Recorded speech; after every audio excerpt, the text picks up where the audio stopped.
আসসালামু আলাইকুম ভিউয়ার্স, আজকে আমি রান্না করব নবাবী সেমাই। ঈদের দিন সকালে যদি এই সেমাইটা রান্না করেন, বাড়ির সবাই খেয়ে এত বেশি প্রশংসা করবে যে আপনার ঈদের আনন্দ দ্বিগুণ পরিমাণে বেড়ে যাবে। এই সেমাইটা এত বেশি মজার হয় যে একদিন রান্না করে খেলে এর স্বাদ সারা জীবন মুখে লেগে থাকবে। সেমাইটা রান্না করার জন্য প্রথমেই আমি নিয়ে নিচ্ছি অল্প একটু ঘিয়ে আমি বাদামগুলো ভেজে নিব।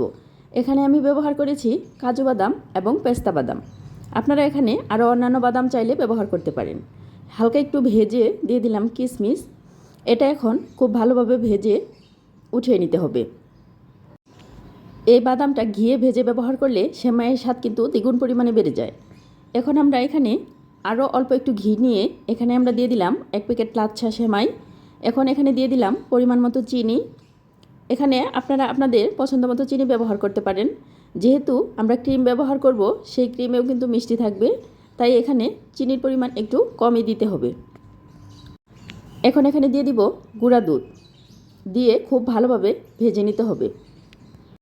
সেমাইটা ঘিয়ের মধ্যে অল্প আঁচে একটু বেশি সময় নিয়ে ভাজতে হবে, তাহলেই সেমাইয়ের টেস্টটা বেশি ভালো হবে। এই তো আমার সেমাই ভাজা হয়ে গেছে, দেখুন কি সুন্দর কালার এসেছে। এখন এটা নামিয়ে রাখবো। এখন চলে যাব পরবর্তী ধাপে।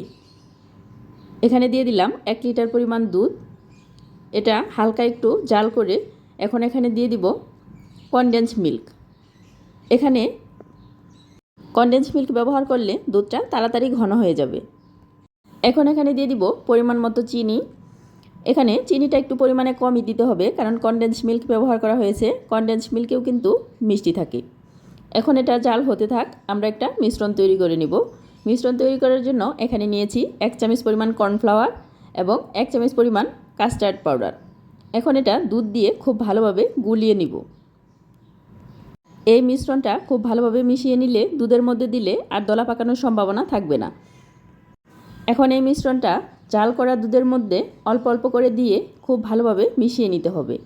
এটা দেওয়ার পর কিন্তু অনবরত নাড়তে হবে, না হলে কিন্তু নিচে লেগে আসার সম্ভাবনা থাকে। এখন এই দুধটা নেড়ে চেড়ে একটু বেশি সময় নিয়ে জাল করতে হবে। এই দুধটা কিন্তু একটা ক্রিমের মতো তৈরি হবে। এই তো দুধের ঘনত্বটা দেখুন এমন হবে। এটা নামানোর পরেও কিন্তু আরও একটু ঘন হবে। এখন সেমাইটা সেট করে নিব। সেট করার জন্য একটা বাটিতে 1 লেয়ার সেমাই বিছিয়ে দিলাম। এখন এখানে আমরা দিয়ে দিব ঘিয়ে ভেজে রাখা সেই বাদাম আর কিশমিশ। এই বাদাম আর কিশমিশটা দিলে কিন্তু সেমাইয়ের টেস্টটা অনেক বেশি ভালো হয়।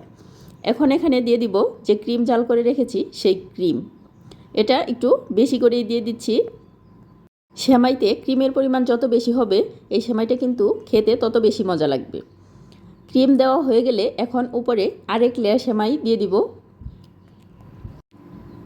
সেমাইগুলো দিয়ে উপরে আবার দিয়ে দিব ভেজে রাখা বাদাম আর কিশমিশ। বাদাম আর কিশমিশ দেওয়া হয়ে গেলে এখন এখানে আবার দিয়ে দিব সেই ক্রিম।